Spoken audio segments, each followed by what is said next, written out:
How's it going, ladies and gentlemen? My name is Michael Thurville, photojournalist and sociologist here at VEDA World News. Now listen, we have another two great people here at this Republican function here, right here in Houston, Texas. Ma'am, who are you? I'm Alexandria Butler. I'm running in Texas House District 146. Okay, and sir, who are you, sir?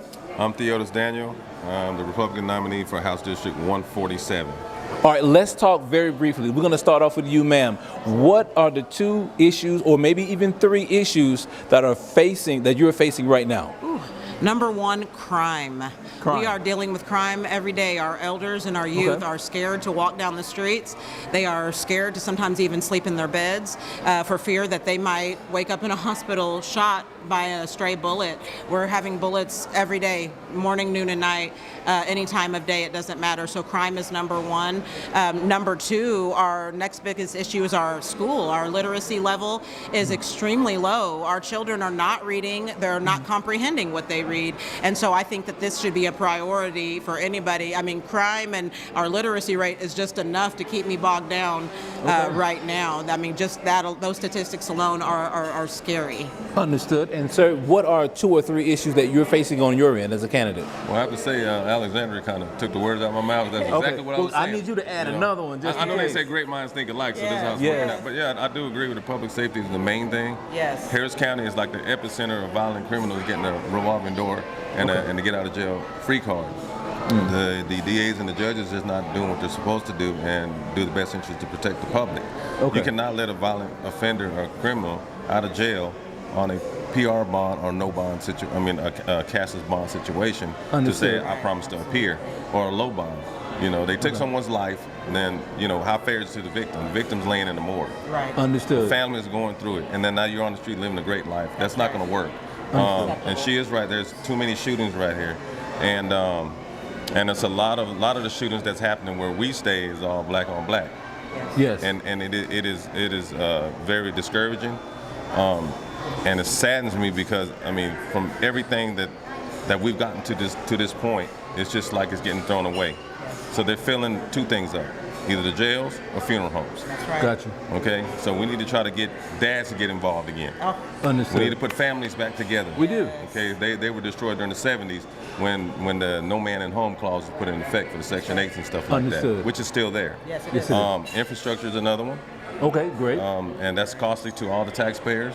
Bad roads, potholes. You shouldn't have to sit there and subject yourself with a brand new car to go down the street and slam into a pothole. Now you're tearing up the cars that you work for. This is absolutely true. Also, you want to be able to send your kids to school without having to be pushed on some kind of an agenda to where it had to be sexualized. You know, that's not the school's position. The school is there to educate these children and try to prepare them to be great individuals to come, graduate out of the school and be a productive person in the society. Not worrying about sex. They don't have to worry about them. Why are y'all teaching that? If that's the way you feel, that's the way you feel. But don't put that on these innocent children that are very impressionable. Understood. So we need to get the teaching back, reading back. They need to learn how to read clocks. They need to learn how to read books. This is true. And just be children. Yes. Understood. Well, let me ask you another question here, because we are looking at three black Americans here, two of which are Republicans. As you well know, here, me at VEDA World News, I cannot take sides, so I cannot be for one political party or the other. But how are you guys, or what message would you guys give to, closet black Americans who are thinking about crossing over to the Republican Party? Ma'am, starting with you.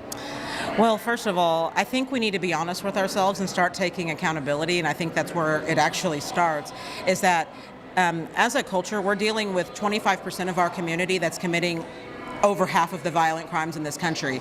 It's time that we remove ourselves from them, quit defending them, quit acting like this is normal and a part of our culture, separate ourselves from this untoward generation, and begin to take accountability and say, hey, that is what they are doing, that is not what we allow or accept, and no, we are not a part of that, so that people don't mix us up and think that we accept this and we are okay with this type of behavior. So I think accountability is where we start. And like our brother mentioned about the children, we've got to protect those things that are sacred, okay?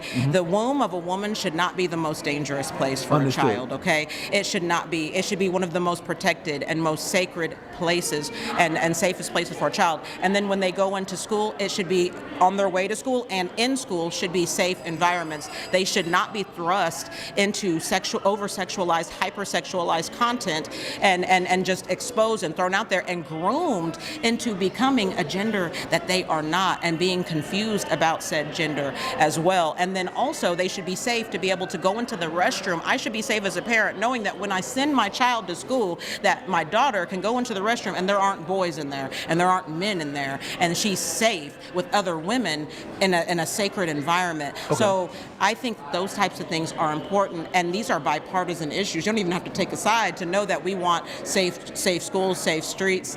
We want family to be number one. So that Understood. we can grow and actually not be less than the rest of the population, but actually grow and start seeing some population increase in our community. Understood.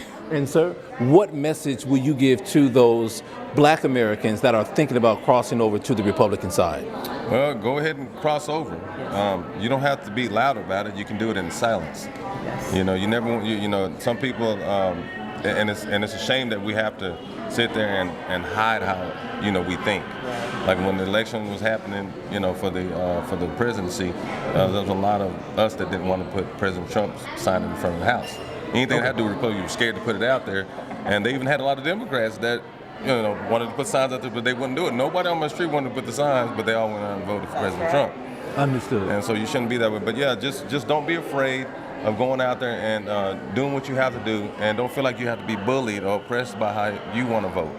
You know, your voting privilege and everything else is a expression of how you want change. If you're tired of the way you're living, if you're tired of sitting here living foot to mouth every time you turn around and check the check and ducking behind your car because you're pumping gas, or you come out the grocery store looking outside or checking to see if your rims are still on your ride, well, you know, do something different. You know, just because we're not running as a Democrat, that doesn't make us less Black. Understood. You know, we still go through the same issues. I'll tell you what, here's a reality check.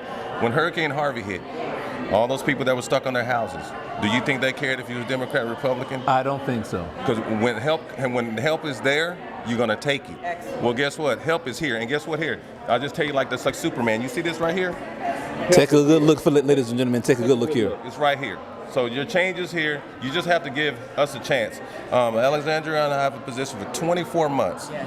What more can you lose with us? You have more to gain. Try us out. If we don't work out, don't vote this way again. But I guarantee you will not sit there and waste your vote. We will make sure that something happens. We are actually working together. Yes. Okay. Unlike everyone else, they want to bicker and fight. We don't have time for that, okay? Understood. We have about 35 years left on the shelf. We want to make things wonderful for the next generation and prepare ourselves to get ready to graduate to the next level of life. Understood. And ma'am, where can people find you? You can find me everywhere. You can find me, you can email me info@alexandriabutlercampaign.org. And you can, you can also find me on Facebook, Alexandria Butler Campaign. You'll find out what all my events are upcoming. All the latest news. You can find out what me and this guy are up to, because you cannot have community without unity. Understood. And sir, where can people find you? Oh yeah, you can find me on my website. It's Theodis, it's THEODIS 4 Texas, and go on there. You can call, donate, anything that you want. If you have any comments, concerns, you can put it on there, and we will respond. Actually, the phone calls come to me, so yeah, I will respond pretty quick. Understood. And again, my name is Michael Thurville, photojournalist and sociologist here at VEDA World News. Thank you for watching this segment.